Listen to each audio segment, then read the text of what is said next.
Yeah, I share the same gratitude to the speakers for this very informative presentation. So in the interest of time, I'm going to move forward to introduce the last speaker for the section and also for today's Learning Health workshop. So very much. Thank you. I recall in the morning, maybe in the afternoon, Professor Shin-Ru, who is the next speaker, introduced Ye Xiuhui, and she said all the good things about Xiuhui, beautiful, energetic, productive, and so on, and very nice person. So I think the same is true for Professor Shin-Ru. I have the great honor and privilege to work with her, and I really enjoy learning from her because I'm really a very naive person, only doing genomic research. But in view of this pandemic situation, I think NHI, with the huge sequencing capacity, we have to move in and mobilize our resources to work together with the entire community. So with that, I would like to just briefly introduce Professor Shin-Ru. She is currently the director and distinguished professor at the Research Center for Emerging Viral Infections, Chang University in Taiwan. And also he is a professor at the Department of Medical Biotechnology and Laboratory Science, again, Chang University. Shin-Ru received a bachelor degree from National Taiwan University, just like Ye Xiuhui, the previous speaker. And she got her Ph.D. from Rutgers University, USA. Shin-Ru received many honor and award, and that's reflecting her contribution over the past decade for these infection, mostly RNA virus, including E71 outbreak, the SARS outbreak, and the current, of course, influenza endemic, and of course, the current SARS-CoV-2 outbreak. So with that, let's please, ladies and gentlemen, please join me and welcome Professor Shih for the last presentation for today. Shin-Ru, please. Okay, thank you. Thank you for Peter's very nice introduction. And I'm the last speaker, so probably some of my content will have some overlapping with previous speakers, but it's kind of summarized because it's the last speech today. And my topic is race between SARS-CoV-2 variants and vaccines. And my talk will include SARS-CoV-2 variants, and Dr. R.O.C gave a very good introduction for Delta virus, and I will introduce more variants such as Alpha, Beta, Gamma, of course, and also Delta. And I will discuss again about COVID-19 vaccines, and also present neutralizing antibody detection, because how can we know from laboratory data to know the vaccine efficacy?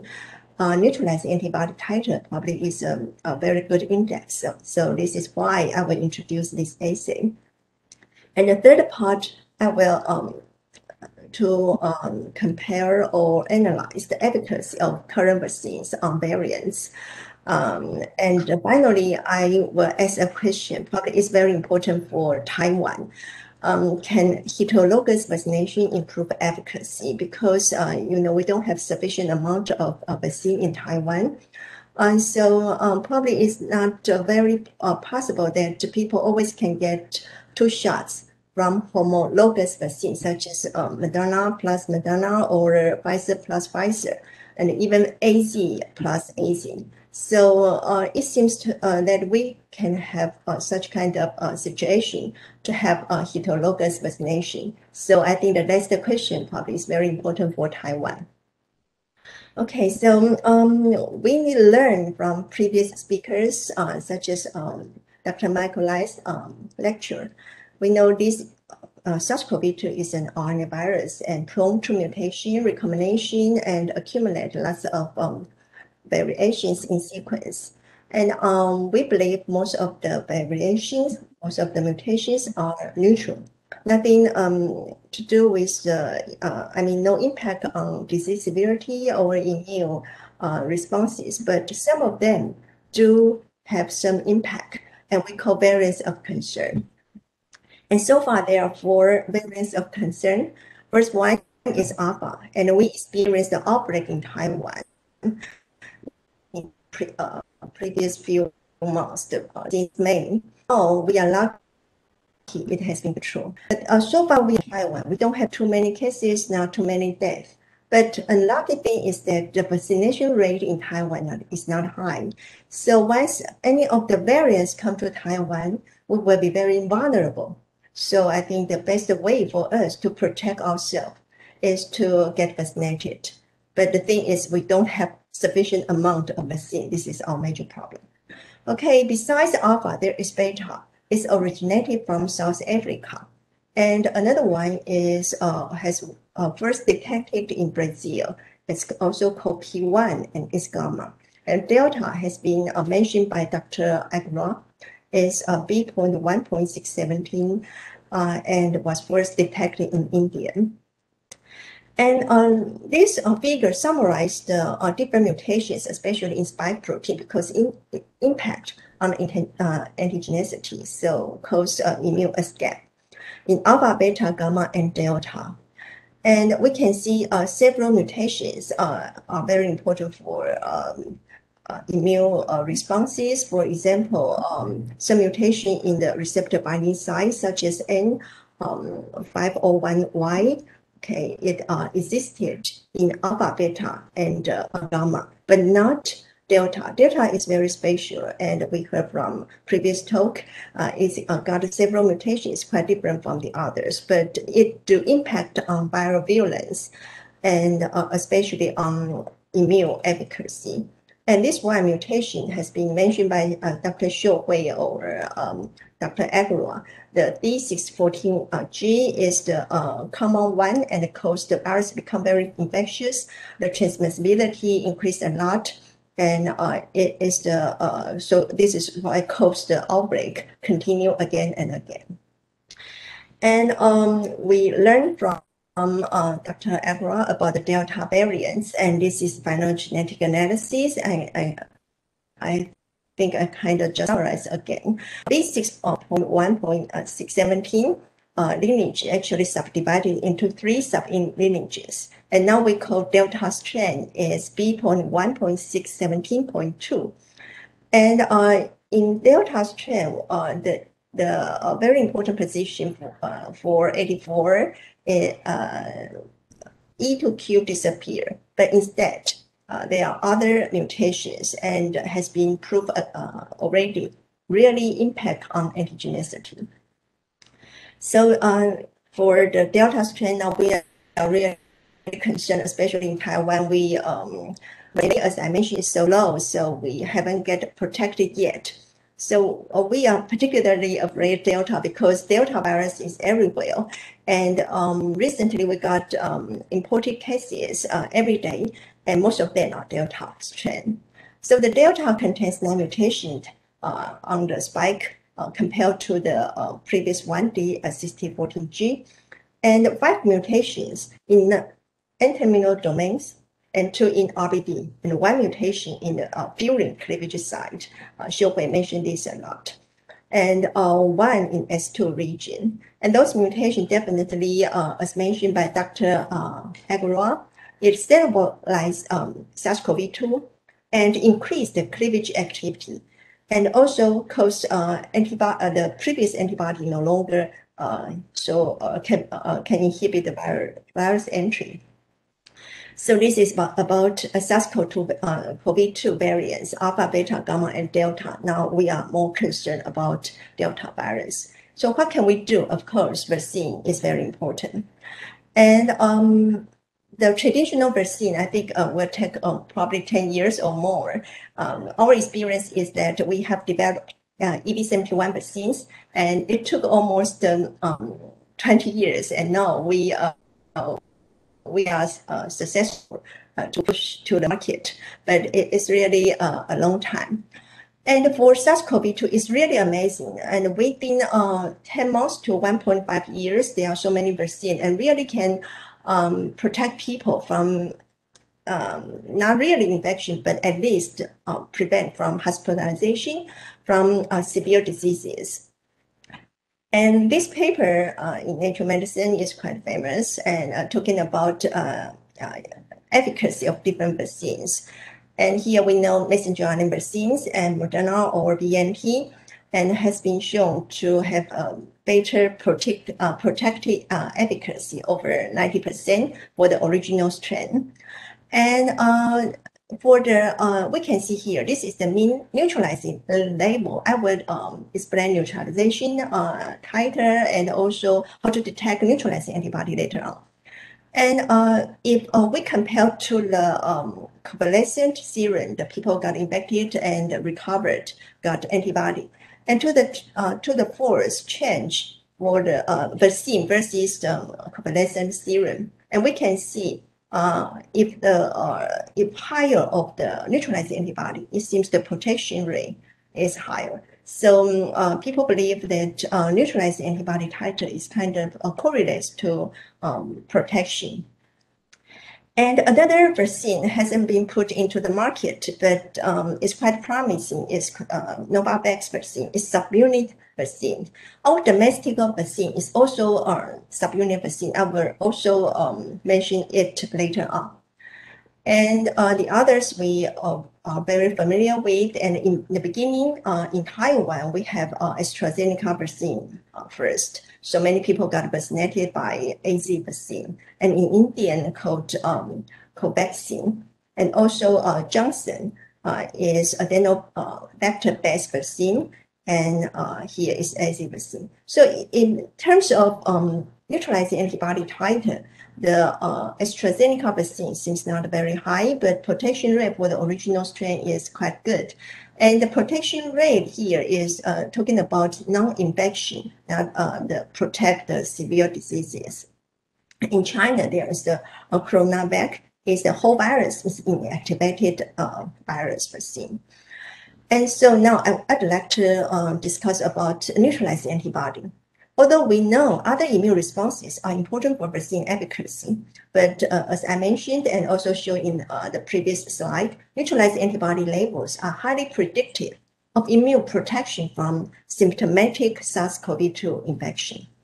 But the thing is, there are many methods to measure neutralizing antibody, as we know, such as Dr. Chang mentioned, and use it a lot for antiviral assay, is plaque reduction assay.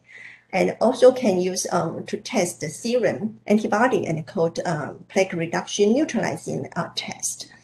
And our laboratory, in general, we use microneutralization assay to detect neutralizing antibody, and the method is quite similar to the method academic Sinica used.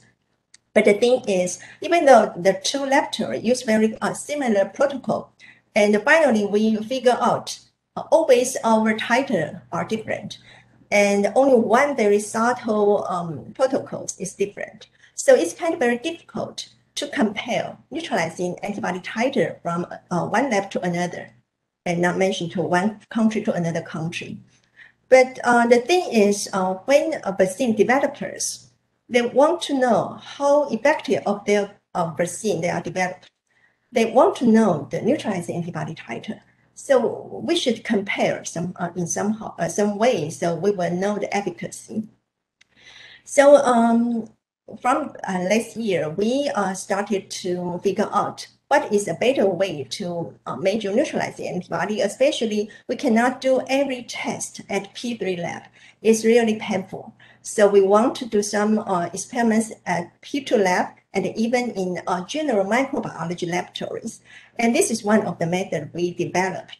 We used a biosensor probing against SARS-CoV-2 spike protein and use the palladium nano-thin film electrodes to detect the resistance change to know the binding efficacy.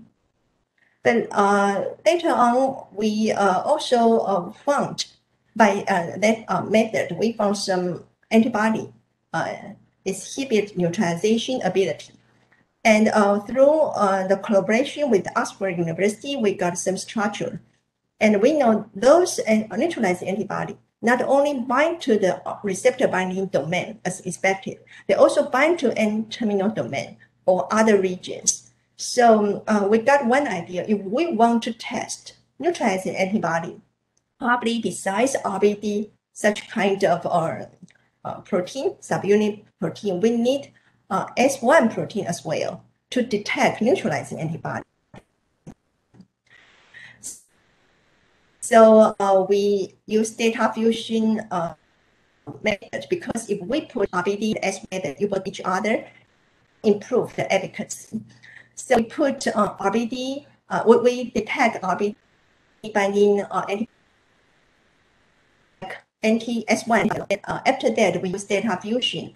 And so we got better prediction from binding antibody to neutralizing antibody.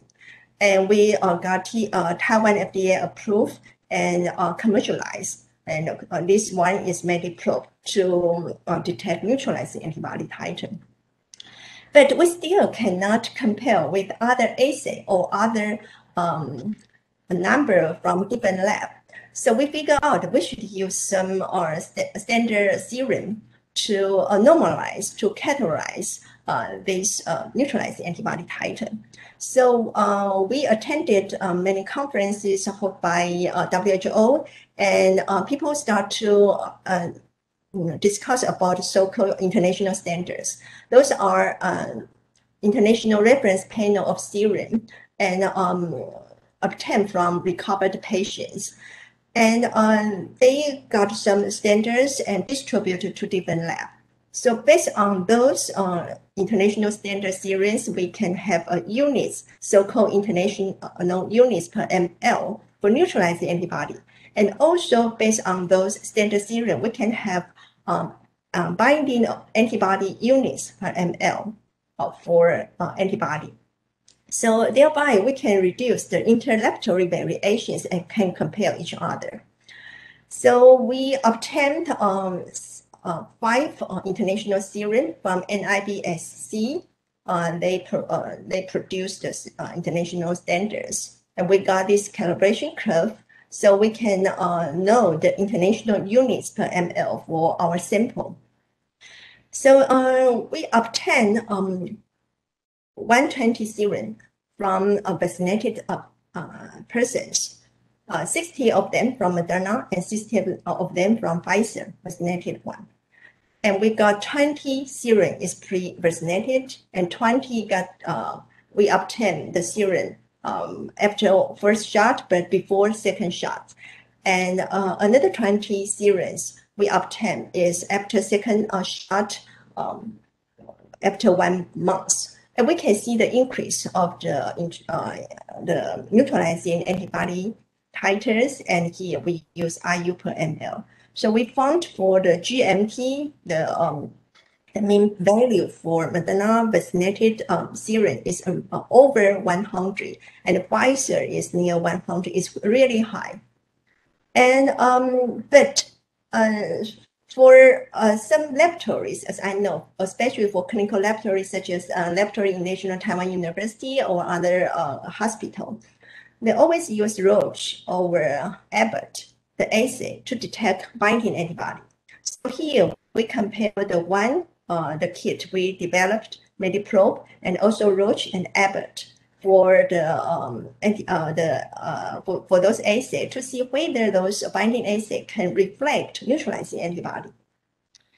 And here is our results. This is MediProbe, because we developed based on neutralizing antibody predictions, so we can see the correlation between the assay we obtained, the IU, as well as the real NT we obtained at P3 lab. The correlation is higher than 90%, for this assay. And R.O.C is also good because we really believe the binding antibody titer can reflect neutralizing antibody titer. It's over 70%, and Abbott is even better, is near 85%. So I think the correlation between binding antibody to neutralizing antibody is okay, and it can be easily done in any laboratory. So we compare these three assays. Our assay, of course, the specificity is better. If you got the positive, it really have a neutralizing antibody. But for R.O.C and Abbott, around 60% or 50 to 60%, if you got positive, you may not really have a neutralizing antibody that can be detected at P3 lab.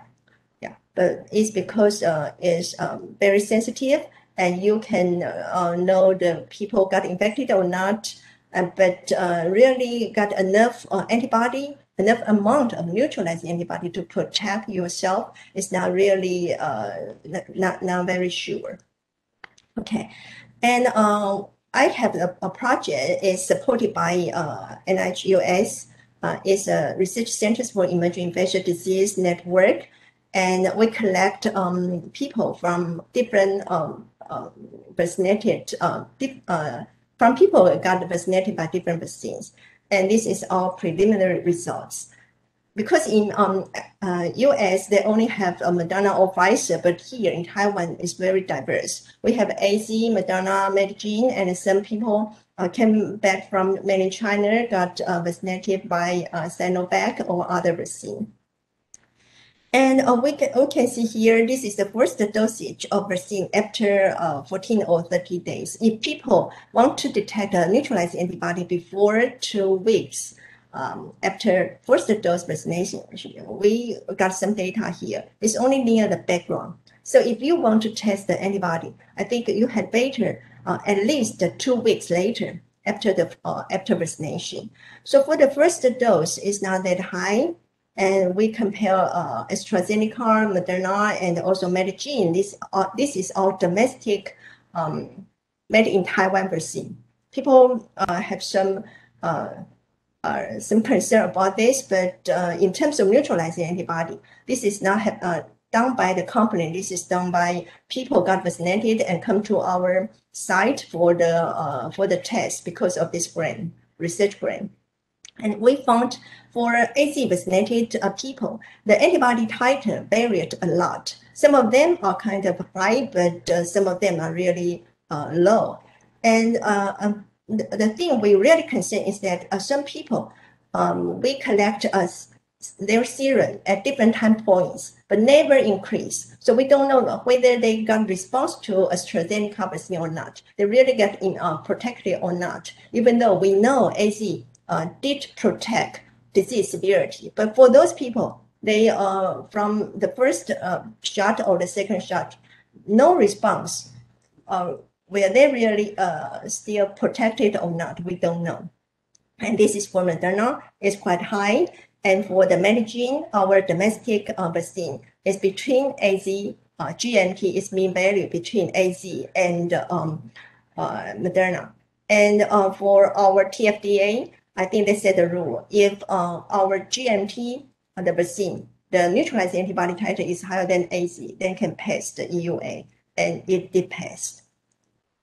Okay, and we also analyzed the gender. And for us, we did not see any gender difference. It's not really, some people guess female may got a higher antibody than male, but we did not see such kind of phenomena. It's quite equal. Okay, so this is about the second part about COVID-19 vaccines and also neutralizing antibody detection. And now I would like to move on to the efficacy of current vaccines on variants. And probably we have learned from Dr. Aguilar the decrease of the current vaccine efficacy on variants. And we did see this. And I think this paper has been mentioned by many previous speakers. And indeed, I think we got a conclusion already, reduced sensitivity of SARS-CoV-2 Delta to antibody neutralizing antibody. And I think in this paper it's quite clear. They test for monoclonal antibody, which has been used in clinical already. We call it B antibody, E antibody, C, or antibody. And for the B antibody and the E antibody, they did not neutralize beta. So if beta caused the outbreak, I think probably will reduce a lot for the vaccine efficacy as well as monoclonal antibody treatment. And B antibody lost antiviral activity against Delta. Okay, and mentioned by Dr. R.O.C. that the previous result demonstrating that L452R is an escape mutation for this antibody. And the good thing is that E antibody, C antibody, and I antibody remain active against Delta virus.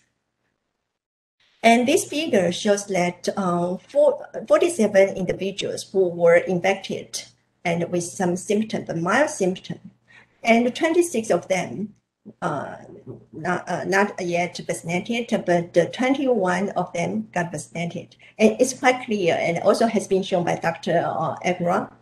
that the antibody titer become quite high in comparison with non-vaccinated. So if people got infected, they got vaccinated, I think they got enough amount of antibody. So probably why bother for the second shot? Yeah. But in Taiwan, I think most of people are not infected yet. So can we still use AstraZeneca vaccine is enough for us to prevent future infection as well as disease severity? I think it's really a question to us. Okay, and this figure also shows that the first dose is not enough if you not got infected before. Until after the second dose, you will get an increased amount of the neutralizing antibody. Probably it will be high enough to protect you. And for the neutralizing antibody against the variants for beta and delta, it's about 16-fold and 3-fold reduced compared to alpha. Okay, after 2 months vaccination. So it not only for Pfizer, but also for AstraZeneca, it's the same. Until you got a second shot, you got higher antibody titer. But again, the neutralizing antibody titer against beta and delta is about 9-fold and 5-fold reduced compared to alpha. So this is our concern. Most of people in Taiwan, no infection before, and only 1 dose is definitely not enough. And even though 2 doses, I think it also reduced the protection effect from Delta. So if right now we got Delta outbreak, it's kind of terrible. Okay, so we know the efficacy of current vaccine on variants, and here we try to figure out some solution because we don't have sufficient amount of vaccines, so probably we need a combination. So I think the last part I'd like to discuss is, can heterologous vaccination improve efficacy? Okay, this has been published by some group in New England Journal of Medicine, and talking about Moderna plus talking about AstraZeneca plus Moderna. And so they showed the Moderna can stimulate specific B cell memory, which prime with the first dose of AstraZeneca vaccine.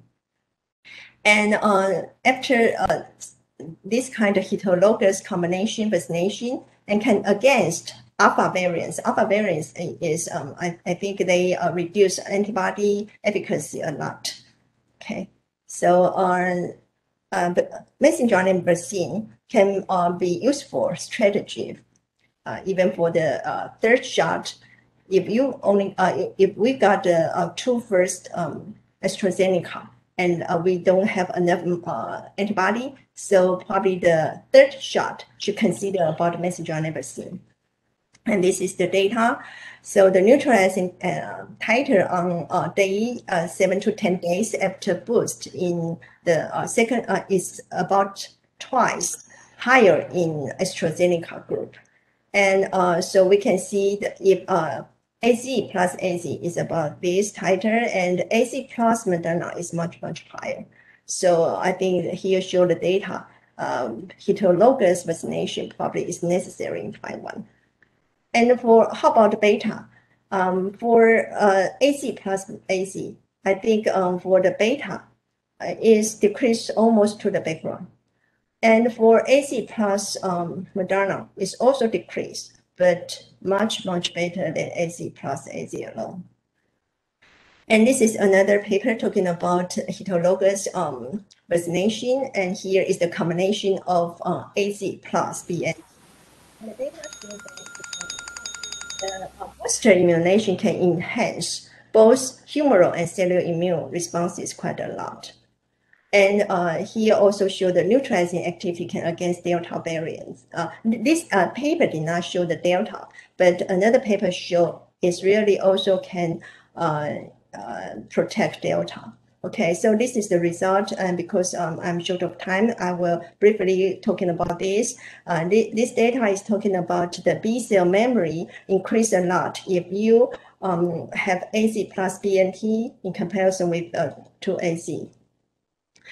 And this showed a dramatically increase of the B cell memory. And for the T cell, they did the, I think, the traditional T cell activation assay, and really can see the T cell memory also increase for the AZ plus BNT in comparison with AZ plus AZ. And also this is the T cell responses also better if you got the heterologous vaccination. And how about for the variants? Even though all the kind of vaccine decrease for the variants, but if you got a combination AZ plus BNT in comparison with AZ and AZ alone, it also increased the efficacy against the variants of concerns. And okay, I will show the next two slides, and this is another paper, because for the previous one they did not talking about talking about Delta, and here shows that the combination of AZ plus BNT also can increase the efficacy, and the antibody titer increase, and also can against the Delta. So the summary of my talk is that we know there are 4 variants of concern: alpha, beta, gamma, and Delta. And the messenger RNA vaccine, vector vaccine, or recombinant vaccine have been used, but it seems the messenger RNA vaccine can obtain the highest neutralizing antibody. And the variants have been shown with evidence to increase the transmissibility and significant reduction in neutralizing antibody generated during previous infection or vaccination. And here we really see some data that heterologous vaccination can increase the neutralizing antibody titer and potentially increase the protection and efficacy. So probably we should consider seriously about the heterologous vaccination in Taiwan. Okay, I will stop here. Thank you for your listening.